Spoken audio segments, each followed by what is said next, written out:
ನಮಸ್ಕಾರ.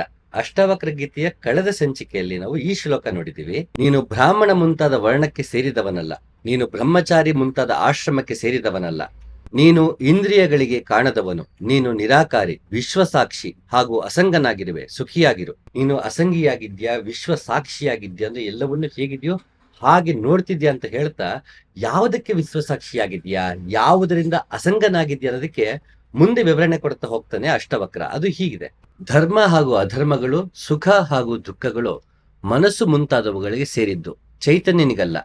ಹೇ ವಿಭೋ, ನೀನು ಕರ್ತನಲ್ಲ ಅಥವಾ ಭೋಕ್ತನಲ್ಲ, ನೀನು ಯಾವಾಗಲೂ ಮುಕ್ತನಾಗಿರುವೆ. ನಾನು ಧರ್ಮ ಅಧರ್ಮ ಪಾಪ ಪುಣ್ಯ ಸುಖ ದುಃಖಗಳಿಗೆ ವಿಶ್ವಸಾಕ್ಷಿಯಾಗಿದ್ದೇನೆ, ಇದರಿಂದ ಅಸಂಗನಾಗಿದ್ದೇನೆ, ಯಾವುದಕ್ಕೂ ನಾನು ಅಂಟುಕೊಂಡಿಲ್ಲ ಅಂತಾನೆ.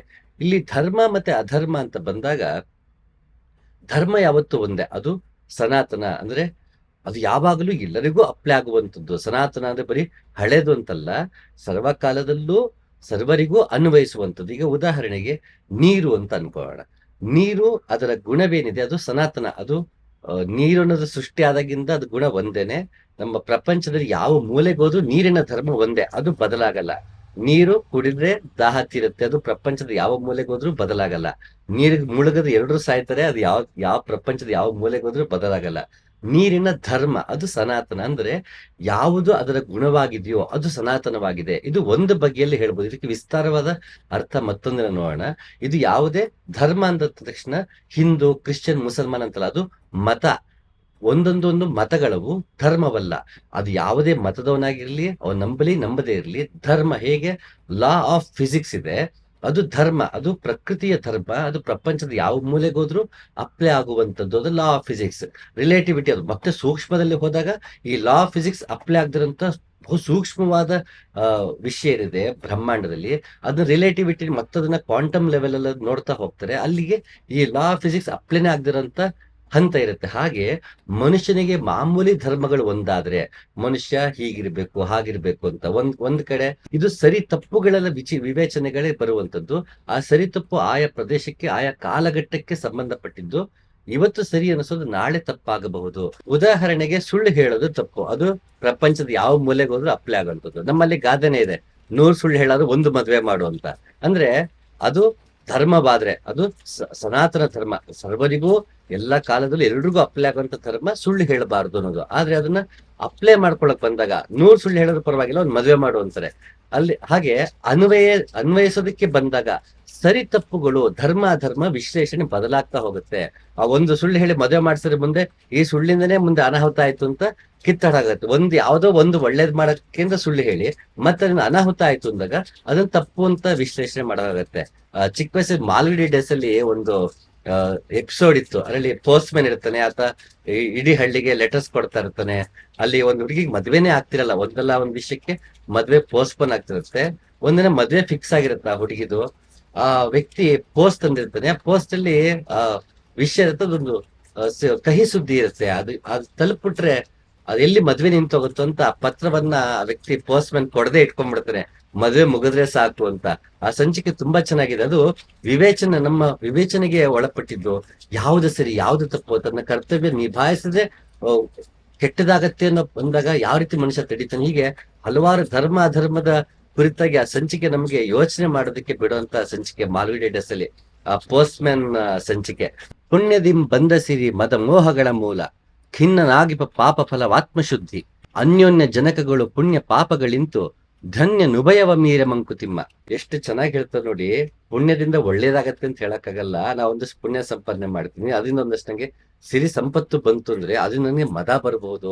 ನಾನೇನೋ ಒಳ್ಳೆ ಕೆಲಸ ಮಾಡಿದೀನಿ, ನನಗ್ ಪುಣ್ಯ ಬಂತು, ಅದಕ್ಕೆ ನನಗೆ ಸಂಬಳ ಜಾಸ್ತಿ ಆಯ್ತು, ಲಾಭ ಜಾಸ್ತಿ ಆಯ್ತು, ಮತ್ತೊಂದಾಯ್ತು ಅಂದಾಗ ನನಗದು ಮತ್ತೆ ಒಳ್ಳೇದಾಗತ್ತೆ ಅಂತ ಹೇಳಕ್ಕಾಗಲ್ಲ. ನನಗದ್ರ ಮದ ಬರಬಹುದು. ಓ, ನಾನೆಂತ ಪುಣ್ಯವಂತ, ನನಗಿಷ್ಟು ಸಂಬಳ ಬಂತು, ನನಗಿಷ್ಟು ಲಾಭ ಬಂತು, ನಾನೇ ಪುಣ್ಯವಂತ ಅಂತ ನನಗೆ ಅಹಂಕಾರ ಬರ್ಬೋದು. ಮತ್ತ ಬಡವನ್ ನೋಡಿ ಅವನೇನೋ ಪಾಪ ಮಾಡಿದ್ದ, ಅದಕ್ಕೋಸ್ಕರ ಅವನು ಬಡವನಾಗಿದ್ದಾನೆ, ಅವನೇನೋ ಪಾಪ ಮಾಡಿದ್ದ, ಅದಕ್ಕೆ ಅವನ ಕಷ್ಟದಲ್ಲಿದ್ದಾನೆ, ನಾನು ನೋಡಿ ಎಷ್ಟು ಪುಣ್ಯವಂತ, ನಾನ್ ಚೆನ್ನಾಗಿದ್ದೀನಿ ಅಂತ ನನ್ಗೆ ಮದನೇ ಬರಬಹುದು. ಪುಣ್ಯದಿಂ ಬಂದ ಸಿರಿ ಮದ ಮೋಹಗಳ ಮೂಲ, ಖಿನ್ನನಾಗಿಪ ಪಾಪ ಫಲವಾತ್ಮಶುದ್ಧಿ. ನಮಗೆ ಏನೋ ಒಂದು ತೊಂದರೆ ಆಗತ್ತೆ, ಆಗ ಅಯ್ಯೋ ನಾನೇನೋ ಪಾಪ ಮಾಡಿದ್ನೇನೋ ಅಂತ ಅನ್ಕೊಂಡು ಅವನು ಪಶ್ಚಾತ್ತಾಪ ಪಟ್ಕೊಂಡು ಮತ್ತಿನ್ನು ಪಾಪ ಕರ್ಮಗಳು ಮಾಡಬಾರ್ದು ಅಂತ ಅವ್ನಿಗೆ ಅನ್ನಿಸ್ಬಹುದು.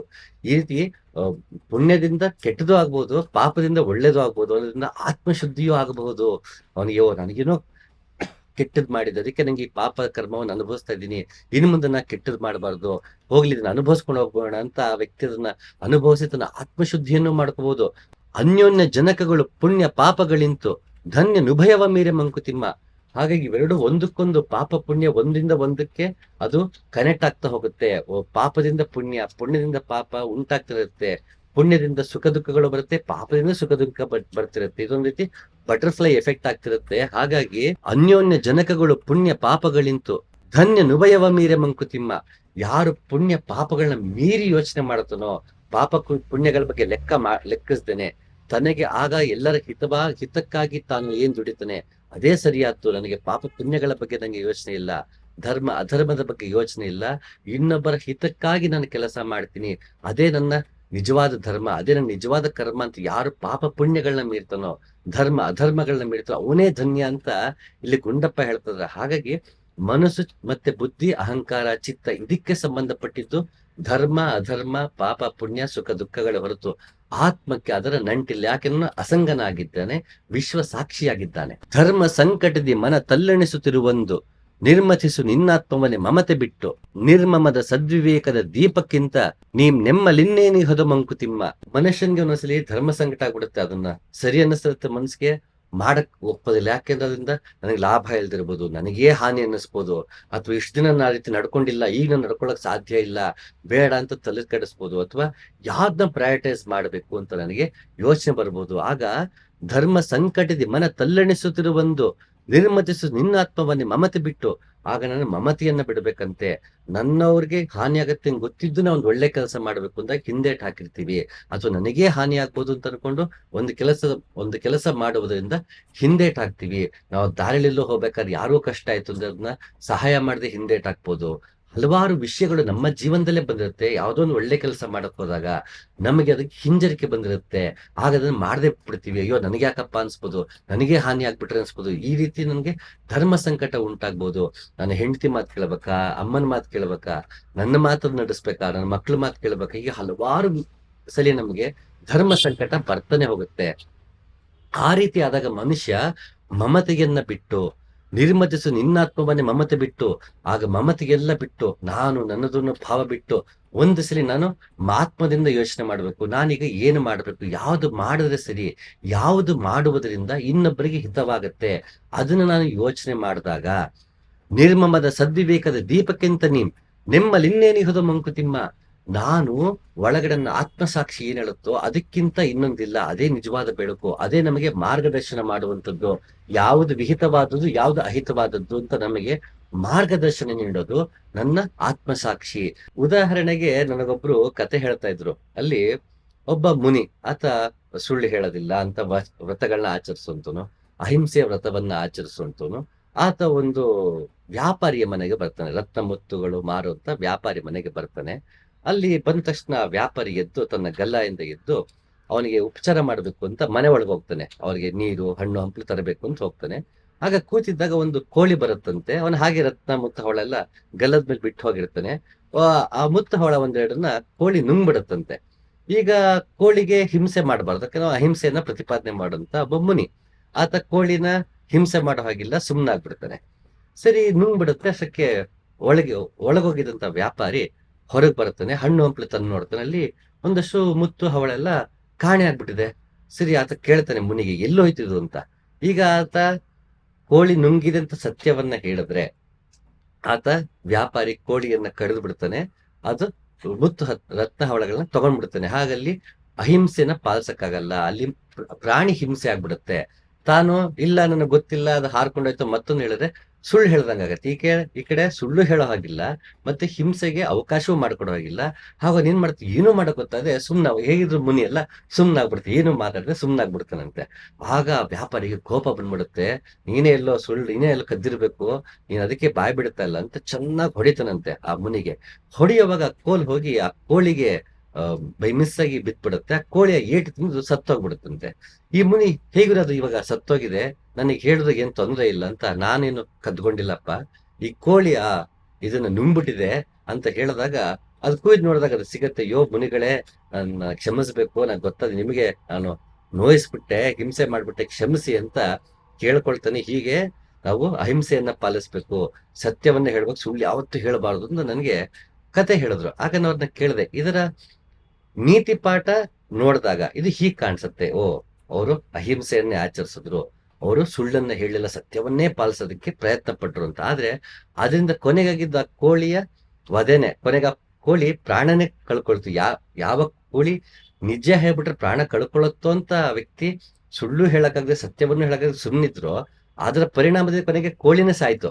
ಅವ್ರನ್ನ ಕೇಳಿದೆ, ಕೊನೆಗೆ ಎಂಡ್ ರಿಸಲ್ಟ್ ಅದೇ ಆಯ್ತು, ಕೋಳಿ ಸಾಯ್ತು.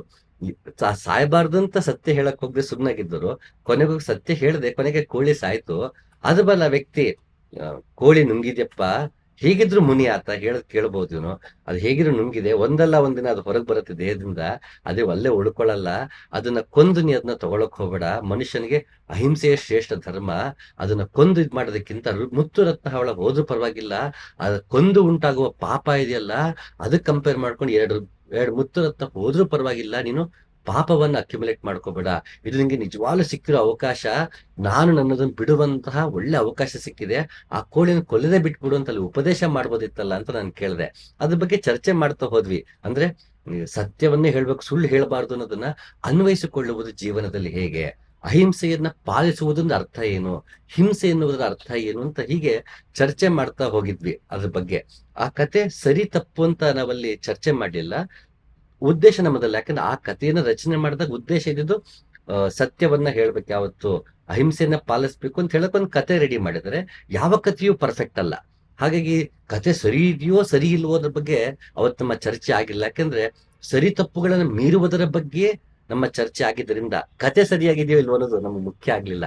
ಇದನ್ನ ನಾವು ಯಾವ ರೀತಿ ನೋಡ್ಬೋದು ಈ ಕಥೆಯನ್ನು ನಾವು ಕಲಿಬಹುದಾದ ಏನು ಅಂತ, ಆ ಕಥೆಯನ್ನ ಯಾರು ಮಾಡಿದ್ರು ಅವ್ರ ಪ್ರಕಾರ ಒಂದು ನೀತಿ ಆದ್ರೆ ನಮಗೆ ಬೇರೆ ರೀತಿಯಾದ ನೀತಿ ಕಾಣಿಸ್ತಾ ಇತ್ತು. ಯಾಕೆ ಹೇಳ್ತೀನಿ ಅಂತಂದ್ರೆ, ಒಂದು ಘಟನೆಯಿಂದ, ಒಂದು ವಿಷಯದಿಂದ, ಒಂದು ವ್ಯಕ್ತಿಯಿಂದ ಯಾವ್ದು ಧರ್ಮ ಅನ್ಸುತ್ತೋ ಇನ್ಯಾವ್ದು ಅಧರ್ಮ ಅನ್ಸುತ್ತೋ, ವಿಶ್ಲೇಷಣೆಯಲ್ಲಿ ಧರ್ಮವು ಅಧರ್ಮ ಆಗಬಹುದು, ಅಧರ್ಮವು ಧರ್ಮವಾಗಬಹುದು. ಇದು ಮನಸ್ಸು ಮತ್ತೆ ಬುದ್ಧಿ ಅಹಂಕಾರಕ್ಕೆ ಬಿಟ್ಟಿದ್ದು, ನಮ್ಮ ವಿವೇಚನೆಗೆ ಬಿಟ್ಟಿದ್ದು, ಅದು ಕಾಲಕ್ಕೆ ಬಿಟ್ಟಿದ್ದು. ಅದಕ್ಕೆ ಕಾಳಿದಾಸ ಚೆನ್ನಾಗಿ ಹೇಳ್ತಾನೆ, ಪುರಾಣ ಮಿಥ್ಯವನ ಸಾಧು ಸರ್ವಂ ಅಂತ. ಹಳೇದು ಅಂದ ತಕ್ಷಣ ಎಲ್ಲವೂ ಸಾಧುವಲ್ಲ, ಒಪ್ಕೊಳಕ್ ಸಾಧ್ಯ ಇಲ್ಲ. ಹೊಸದು ಅಂದ ತಕ್ಷಣ ಎಲ್ಲವೂ ತೆಗಳೋದಕ್ಕೆ ಸಾಧ್ಯ ಇಲ್ಲ. ಒಂದು ಕೃತಿಯ ಶ್ರೇಷ್ಠತೆಯನ್ನ ಕಾಲವೇ ನಿರ್ಣಯಿಸುತ್ತದೆ ಅಂತ ಕಾಳಿದಾಸ ಹೇಳ್ತಾನೆ. ಅಂದ್ರೆ ಈಗ ನಮಗೆ ಕಾಳಿದಾಸ ಹಳಬ, ಆ ಕಾಲಕ್ಕೆ ಕಾಳಿದಾಸ ಬದುಕಿದ್ದಾಗ ಅವನು ಹೊಸಬ. ಹಾಗಾಗಿ ಅವನು ಎಷ್ಟೋ ಸವಾಲುಗಳನ್ನ ಅವತ್ತು ಎದುರಿಸಿರ್ತಾನೆ. ಅವನವತ್ತು ಕಾಳಿದಾಸ ಆಗಿಲ್ಲ, ಆಗ ಅವನೊಬ್ಬ ಕಾಳಿದಾಸ ಅಷ್ಟೇ. ಇವತ್ತು ನಮಗೆ ಕಾಳಿದಾಸ ಅನ್ನೋ ಹಾಗಾಗಿದೆ. ಅವನು ಮೊದಲೇ ಅವನು ಕಾಳಿದಾಸನಾದ್ರೆ ಇನ್ನೊಬ್ಬ ಅನಾಮಿಕ ಅಂತ. ಅಂದ್ರೆ ಈ ಬೆರಳಿಗೆ ಸಂಸ್ಕೃತ ಅನಾಮಿಕ ಅಂತ ಹೆಸರಿಲ್ಲದ್ದು ಅಂತ.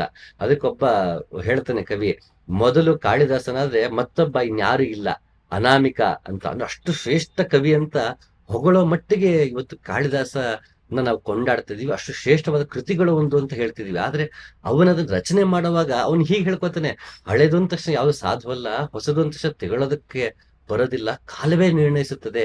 ಅಂದ್ರೆ ನೂರಾರು ಸಾವಿರಾರು ವರ್ಷಗಳಾದ್ರೂ ಆ ಕೃತಿಯನ್ನ ನಾವು ಒಪ್ಕೊಳ್ತಿದೀವಿ, ಇವತ್ತು ಅದು ನೆನಪಲ್ಲಿ ಇಟ್ಕೊಂಡಿದೀವಿ, ಅದ್ರ ಬಗ್ಗೆ ಮಾತಾಡ್ತಿದೀವಿ ಅಂದ್ರೆ ಅದೇ ಅದರ ಶ್ರೇಷ್ಠತೆಯನ್ನ ಸಾರಕ್ಕೆ ಹೊರತು ಕೃತಿಯನ್ನ ರಚಿಸುವಾಗ್ಲೋ ಅಥವಾ ರಚಿಸಿದ ತಕ್ಷಣವೋ ಆ ಕಾಲದಲ್ಲಿ ಚರ್ಚೆ ಮಾಡಿದ ತಕ್ಷಣ ಅದನ್ನ ಶ್ರೇಷ್ಠವೋ ಅಲ್ವೋ ಅಂತ ಅಳಿಯೋದಕ್ಕೆ ಸಾಧ್ಯ ಇಲ್ಲ ಅಂತ ಕಾಳಿದಾಸ ಹೇಳ್ತಾರೆ. ಅಂದ್ರೆ ಎಲ್ಲವೂ ಕಾಲಾನಂತರದಲ್ಲಿ ಬದಲಾಗ್ತಾ ಹೋಗ್ಬೋದು. ಯಾವುದನ್ನು ಇಲ್ಲಿ ಇದೇ ಧರ್ಮ, ಇದೇ ಅಧರ್ಮ, ಇದೇ ಸುಖ, ಇದೇ ದುಃಖ ಅಂತ ಹೇಳಲಿಕ್ಕೆ ಬರೋದಿಲ್ಲ.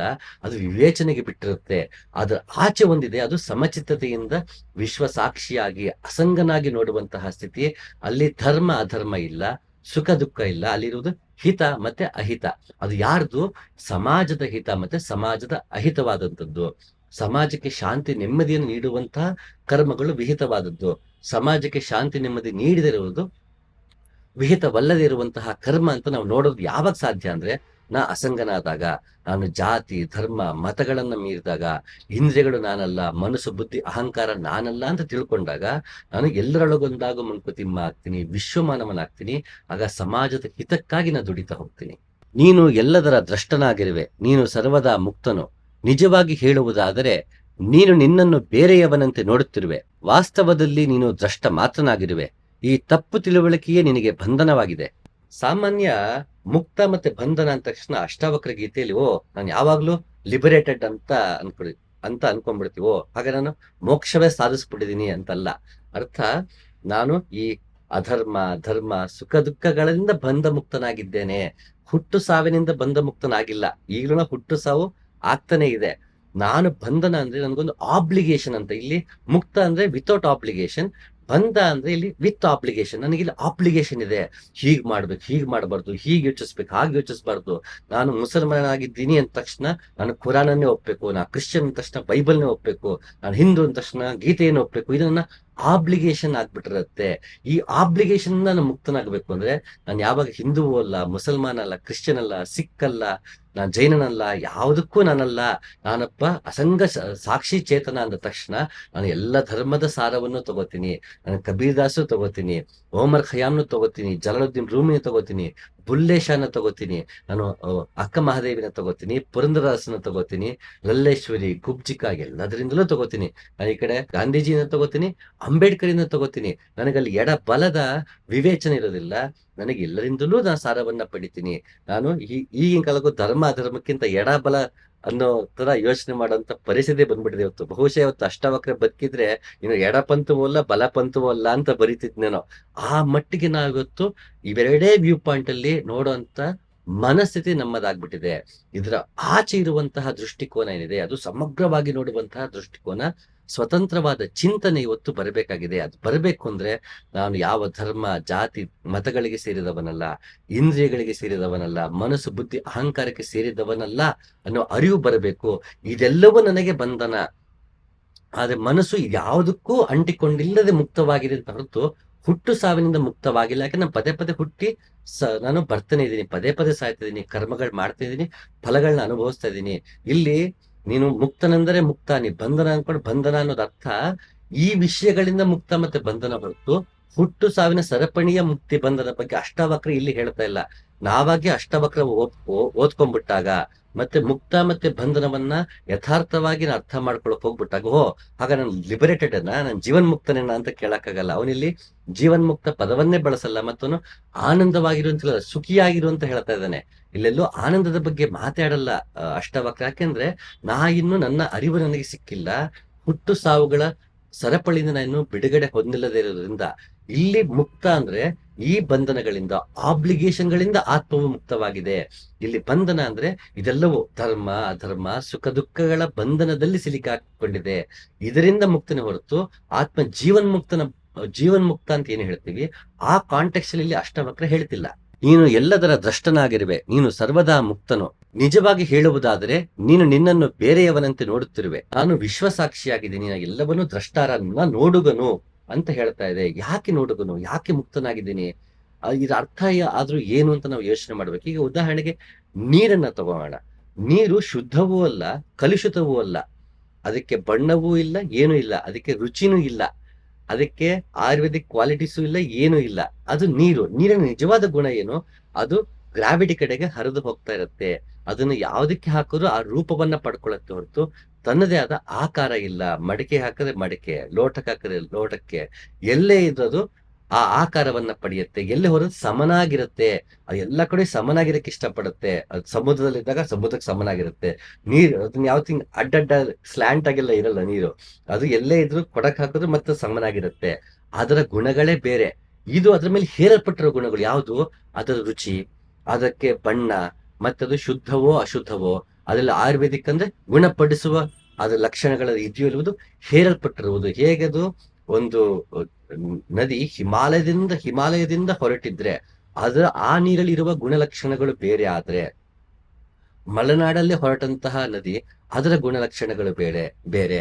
ಅದು ಹರಿದು ಬರ್ತಾ ಬಯಲುಸೀಮೆ ಬಂದಾಗ ಫ್ಯಾಕ್ಟರಿಯಿಂದ ಮತ್ತೊಂದು ಅದಕ್ಕೆ ಕಲುಷಿತವಾದ ಅಂಶಗಳನ್ನ ನದಿಗೆ ಬಿಟ್ಟಾಗ ಅಲ್ಲಿ ಹರಿತಾ ಹೋದಾಗ ಅದ್ರಲ್ಲಿ ಮತ್ತೆ ಗುಣಲಕ್ಷಣಗಳು ಬೇರೆ ಆಗತ್ತೆ ಹೊರತು ಮೂಲದಲ್ಲಿ ನೀರು ಅನ್ನೋದೇನಿದೆ ಅದು ಕಲುಷಿತವೂ ಅಲ್ಲ, ಶುದ್ಧವೂ ಅಲ್ಲ.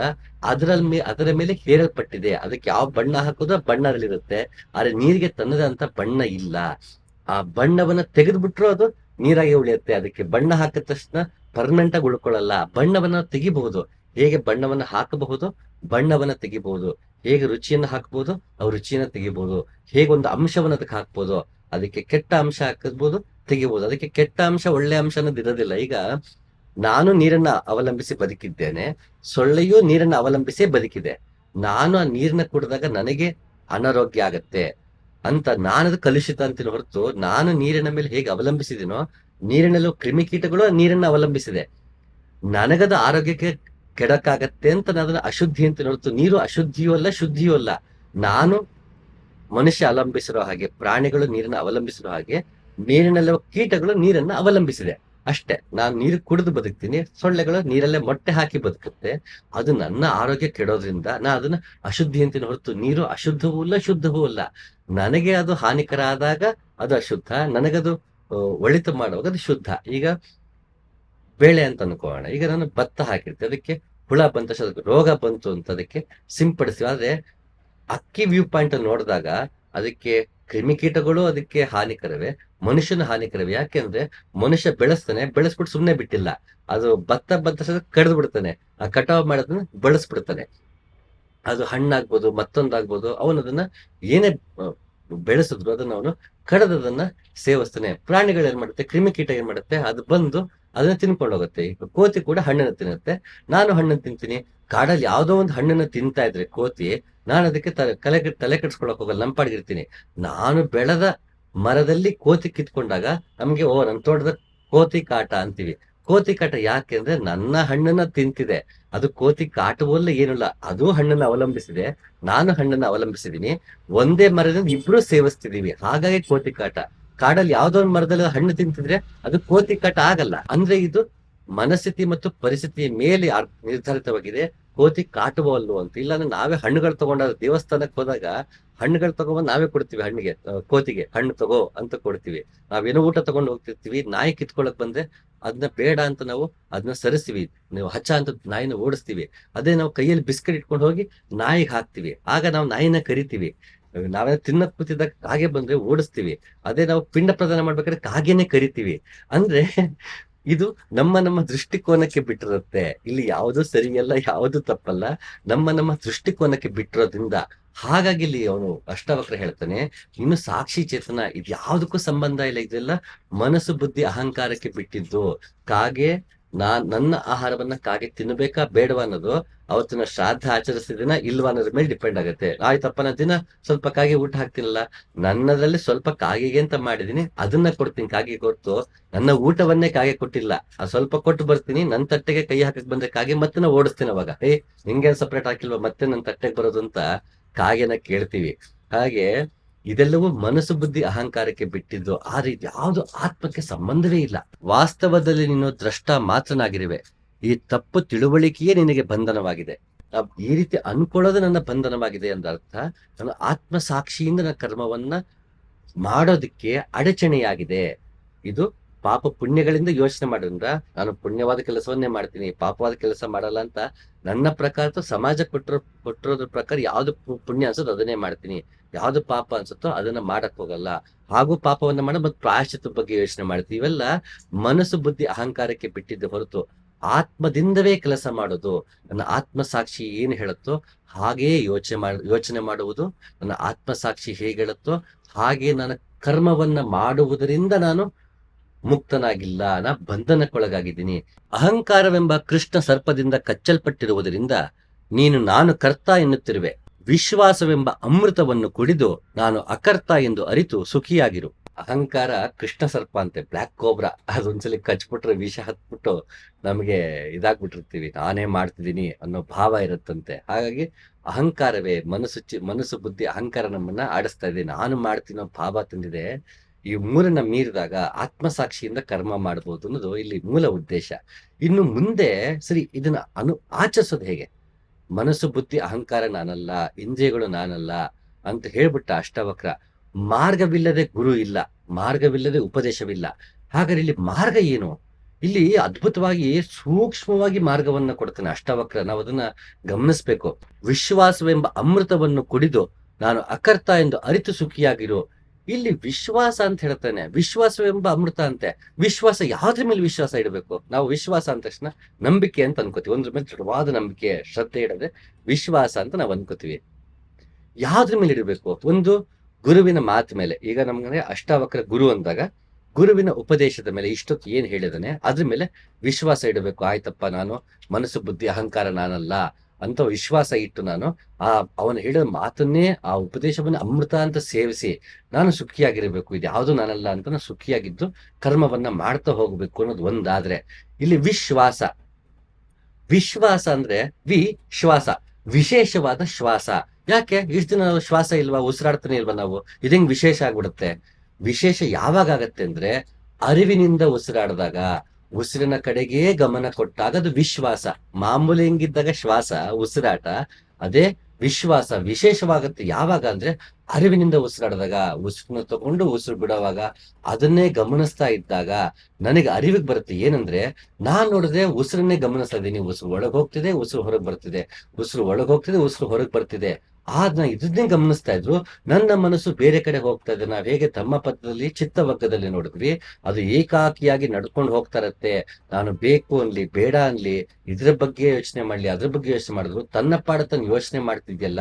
ನಾವು ಉಸಿರು ಗಮನಿಸ್ತಾ ಇದ್ದೀನಿ, ಮನಸ್ಸು ನನ್ನ ಚಿತ್ತವನ್ನ ಉಸಿರು ಕಡೆಗೆ ಗಮನ ಕೊಡ್ತಿದ್ರು, ಆಗಾಗ ಬೇರೆ ಕಡೆಗೆ ಹೋಗ್ತಾ ಇದೆ. ಹಾಗಾದ್ರೆ ಈ ಯೋಚನೆ ಮಾಡ್ತಿದ್ರು ನಾನಲ್ಲ, ನನ್ನ ಮೇಲೆ ಹೇರಲ್ಪಟ್ಟಿದೆ. ಈ ಭಾವನೆಗಳು ನನ್ನಿಂದ ಮೂಡ್ತಾ ಇಲ್ಲ, ನನ್ನ ಮೇಲೆ ಹೇರಲ್ಪಟ್ಟಿದೆ. ಈ ಅಹಂಕಾರ ನಾನು ಎನ್ನುವುದು ಈ ನಾನಲ್ಲ, ನನ್ನ ಮೇಲೆ ಹೇರಲ್ಪಟ್ಟಿದೆ ಅಂತ ಗೊತ್ತಾಗದ್ ಯಾವಾಗ ಅಂದ್ರೆ ಉಸಿರಾಟವನ್ನ ಗಮನಿಸಿದಾಗ. ಹಾಗಾಗಿ ಇಲ್ಲಿ ಅಷ್ಟವಕ್ರ ಹೇಳ್ತಾ ಇದ್ದಾನೆ, ವಿಶ್ವಾಸವೆಂಬ ಅಮೃತವನ್ನು ಕುಡಿದು ಈ ಉಸಿರಾಟವನ್ನ ಗಮನಿಸ್ತಾ ಇದ್ದಾಗ, ಈ ವಿಶ್ವಾಸವೆಂಬ ಅಮೃತವನ್ನ ಕುಡಿದು ನಾನು ಅಕರ್ತ ಎಂದು ಅರಿತು ಸುಖಿಯಾಗಿರು. ನಾನು ಯಾವಾಗ ಉಸಿರಾಟ ಗಮನಿಸ್ತಾ ಹೋಗ್ತೀನಿ, ಈ ಮನಸ್ಸು ಬುದ್ಧಿ ಅಹಂಕಾರ ನಾನಲ್ಲ ಅನ್ನೋದು ಕ್ರಮೇಣ ಅರಿವಿಗೆ ಬರ್ತಾ ಹೋಗುತ್ತೆ. ಆಗ ಈ ಮಾಡುತ್ತಿರುವುದು ನಾನಲ್ಲ, ಈ ರೀತಿ ಯೋಚನೆ ಮಾಡುತ್ತಿರುವುದು ನಾನಲ್ಲ, ಈ ರೀತಿ ಧರ್ಮ ಅಧರ್ಮ ಅಂತ ಯೋಚನೆ ಮಾಡ್ತಿರೋದು ನಾನಲ್ಲ, ಈ ಸುಖ ದುಃಖಗಳು ನನ್ನಿಂದ ಉಂಟಾಗ್ತಾ ಇಲ್ಲ, ನನ್ನ ಮೇಲೆ ಹೇರಲ್ಪಟ್ಟಿದೆ. ಹಾಗಾಗಿ ನಾನು ಸುಖ ದುಃಖಗಳ ಆಧಾರದ ಮೇಲೆ ಕರ್ಮವನ್ನ ನಿರ್ಧಾರ ಮಾಡಲ್ಲ. ಸುಖ ಬಂದಾಗ ನಾ ಪ್ರೀತಿ ಮಾಡ್ತೀನಿ, ದುಃಖ ಬಂದಾಗ ನಾನು ದ್ವೇಷ ಪಡ್ತೀನಿ, ಅದರಿಂದ ದೂರವಾಗ್ತೀನಿ ಅಂತ ಹೋಗಲ್ಲ. ಸುಖ ಇರ್ಲಿ ದುಃಖವಿರ್ಲಿ, ಆ ವಸ್ತು ವಿಷಯ ವ್ಯಕ್ತಿ ಜೊತೆಗೆ ಹೇಗೆ ನಡೆದುಕೊಳ್ಳಬೇಕು, ಆತ್ಮಸಾಕ್ಷಿ ಹೇಗೆ ಹೇಳುತ್ತೋ ಹಾಗೆ ನಡ್ಕೊಂಡು ಹೋಗ್ತೀನಿ. ನಾನು ಮಾಡಿದೇನು ಭಾವ ಕಳಚಿ ಹೋಗುತ್ತೆ. ಯಾಕೆ ಎಲ್ಲರೂ ಉಸಿರಾಟದ ಬಗ್ಗೆನೇ ಹೇಳ್ತಾರೆ, ಪ್ರಾಣಾಯಾಮದ ಬಗ್ಗೆ ಹೇಳ್ತಾರೆ, ಧ್ಯಾನ ಮತ್ತೊಂದು ಬಂದಾಗ ಉಸಿರಾಟಕ್ಕೆ ಯಾಕೆ ಹೇಳ್ತಾರೆ ಅಂದ್ರೆ, ನಾನು ಮನಸ್ಸು ಬುದ್ಧಿ ಅಹಂಕಾರ ಅಲ್ಲ ಅಂತ ಹೇಗ್ ಗೊತ್ತಾಗತ್ತೆ? ನಾನ್ ಪ್ರತಿ ಸಲ ಎಲ್ಲಾರು ಹೇಳ್ತಾರೆ ಮನಸ್ಸು ಬುದ್ಧಿ ಅಹಂಕಾರ ನಾನಲ್ಲ ಅಂತ, ಬಟ್ ಗೊತ್ತಾಗದ್ ಹೇಗೆ? ಬರೀ ಮಾತಿನಿಂದ ಗೊತ್ತಾಗಲ್ಲ. ನನ್ನ ಅರಿವಿಗೆ ಬರಬೇಕು ಅಂದ್ರೆ ಉಸಿರಾಟವನ್ನ ಗಮನಿಸ್ಬೇಕು. ಅದಕ್ಕೆ ಇಲ್ಲಿ ಅಷ್ಟಾವಕ್ರ ಹೇಳ್ತಾ ಇದ್ದಾನೆ, ವಿಶ್ವಾಸವೆಂಬ ಅಮೃತವನ್ನು ಕುಡಿದು ನಾನು ಅಕರ್ತ ಎಂದು ಅರಿತು ಸುಖಿಯಾಗಿರು. ಇಲ್ಲಿ ಉಸಿರಾಟವನ್ನ ಗಮನಿಸುವುದನ್ನ ಮಾರ್ಗವನ್ನಾಗಿ ಕೊಡ್ತಾ ಇದ್ದೇನೆ. ನಾನು ಮನಸ್ಸು ಬುದ್ಧಿ ಅಹಂಕಾರ ಜಾತಿ ಧರ್ಮ ಆಶ್ರಮ ವರ್ಣ ಇದ್ಯಾವುದೂ ಅಲ್ಲ ಅನ್ನೋದು ನನ್ನ ಅರ್ಥ ಆಗ್ಬೇಕು ಅಂದ್ರೆ ನಾನು ಉಸಿರಾಟವನ್ನ ಗಮನಿಸಬೇಕು, ಪ್ರಾಣಾಯಾಮವನ್ನ ಮಾಡಿ, ಧ್ಯಾನವನ್ನ ಮಾಡಿ. ಇದರಿಂದ ಮಾತ್ರ ನಿಮಗೆ ಅರಿವು ಉಂಟಾಗೋದು, ಇನ್ಯಾರಿಂದ ಅರಿವು ಉಂಟಾಗಕ್ಕೆ ಸಾಧ್ಯ ಇಲ್ಲ ಅಂತ ನಮ್ಗಿಲ್ಲಿ ಅಷ್ಟಾವಕ್ರ ಹೇಳ್ತಾ ಇದ್ದೇನೆ. ತನ್ನ ಮನ ದಾಟಗಳ ತಾನೇ ನೋಡುತ್ತನಗುವ, ತನ್ನೊಳಗೆ ತಾನಿರುವುದಾದವನು ಬಾಳ್ವ, ಚಿನ್ಮಾತ್ರವನ್ನು ಬೇರೆ ಬಗಿದು ಜಾನಿಪ ಚತುರ, ಧನ್ಯತೆಯ ಕಂಡವನು ಮಂಕುತಿಮ್ಮ. ಇಲ್ಲಿ ಎಷ್ಟು ಚೆನ್ನಾಗಿ ಹೇಳ್ತಾರೆ ನೋಡಿ ಗುಂಡಪ್ಪ. ಮಕ್ಕಳು ತಮ್ಮ ಆಟದ ತಾವೇ ನೋಡ್ತಾ ಹೇಗೆ ನಗನಗ್ತಾ ಅದ್ರಲ್ಲಿ ಆಟ ಆಡ್ಕೊಂಡಿರುತ್ತೋ ಆ ರೀತಿ ಚಿನ್ಮಾತ್ರವನ್ನು ಬೇರೆ ಬಗೆದು ಜಾನಿಪ ಚತುರ, ನಾನು ಚಿನ್ಮಾತ್ರನಾಗಿದ್ದೇನೆ, ನಾನು ಸತ್ಯಚಿತ್ ಆನಂದನಾಗಿದ್ದೇನೆ ಅಂತ ಅರಿತು ಮಿಕ್ಕಿದೆಲ್ಲವನ್ನೂ ನಾನು ಸಾಕ್ಷಿ ವಿಶ್ವಸಾಕ್ಷಿಯಾಗಿ ಅಸಂಗನಾಗಿ ಯಾರು ನೋಡ್ತಾರೋ, ಚಿನ್ಮಾತ್ರವನ್ನು ಬೇರೆ ಬಗೆದು ಜಾನಿಪ ಚತುರ, ಧನ್ಯತೆಯ ಕಂಡವನು ಮಂಕುತಿಮ್ಮ. ಯಾರು ಈ ಎಲ್ಲವನ್ನು ಇಂದ್ರಿಯಗಳನ್ನ ಜಾತಿ ಧರ್ಮಗಳಿಂದ ಬೇರೆಯಾಗಿ, ಮನಸ್ಸು ಬುದ್ಧಿ ಅಹಂಕಾರ ಬೇರೆಯಾಗಿ ನಾನು ಚಿನ್ಮಾತ್ರನಷ್ಟೇ, ನಾನು ಸಚ್ಚಿದಾನಂದ ಆಗಿದ್ದೇನೆ, ನಾ ಅಸಂಗನಾಗಿದ್ದೇನೆ, ನಾನು ಬರೀ ದ್ರಷ್ಟನಾಗಿದ್ದೇನೆ ಅಂದ್ರೆ ನೋಡುಗನಾಗಿದ್ದೇನೆ, ವಿಶ್ವ ಸಾಕ್ಷಿಯಾಗಿದ್ದೇನೆ ಅಂತ ಅರಿತನೋ ಅವನು ಧನ್ಯತೆಯಿಂದ ಕಂಡವನು, ಅವನು ನಿಜವಾದ ಧನ್ಯ. ಯಾವ ರೀತಿ ಇರ್ಬೇಕು ಅಂದ್ರೆ ಅವನು, ಯಾವ ರೀತಿ ಮಕ್ಕಳು ತಮ್ಮ ತಾವು ಆಟ ಆಡ್ಕೊಂಡು ತಮ್ಮ ಆಟದ ತಾವೇ ಖುಷಿಯಾಗಿರ್ತಾರೆ, ಹಾಗೆ ನನ್ನ ಜೀವನವನ್ನೇ ಮಕ್ಕಳ ಆಟದಂತೆ ಆಡುತ್ತಾ ನಾನು ಚಿನ್ಮಾತ್ರನಾಗಿದ್ದೇನೆ, ಇದ್ಯಾವುದಕ್ಕೂ ನನ್ನ ಸಂಬಂಧ ಇಲ್ಲ, ನಾನು ಜಾತಿಯಲ್ಲ ಧರ್ಮವಲ್ಲ, ಮನಸ್ಸು ಬುದ್ಧಿ ಅಹಂಕಾರ ನಾನಲ್ಲ, ಆ ಧರ್ಮ ಅಧರ್ಮ ಸುಖ ದುಃಖಗಳು ನನಗೆ ಅಂಟಿಲ್ಲ, ನಾ ಅಸಂಗನಾಗಿದ್ದೇನೆ, ವಿಶ್ವಸಾಕ್ಷಿಯಾಗಿದ್ದೇನೆ ಅಂದ್ಕೊಂಡವನು ಇಲ್ಲಿ ಧನ್ಯತೆಯನ್ನ ಕಂಡವನು, ಅವನೇ ನಿಜವಾದ ಧನ್ಯ ಅಂತ ಗುಂಡಪ್ಪ ಹೇಳ್ತಾ ಇದ್ದಾರೆ. ಹಾಗಾಗಿ ಎಲ್ಲರೂ ಅಂತಹ ಧನ್ಯತೆಯನ್ನ ಕಂಡ್ಕೋಣ ಅಂತ ಹೇಳ್ತಾ ಮತ್ತೊಂದು ಸಂಚಿಕೆಯಲ್ಲಿ ಸಿಗ್ತೀನಿ. ನಮಸ್ಕಾರ.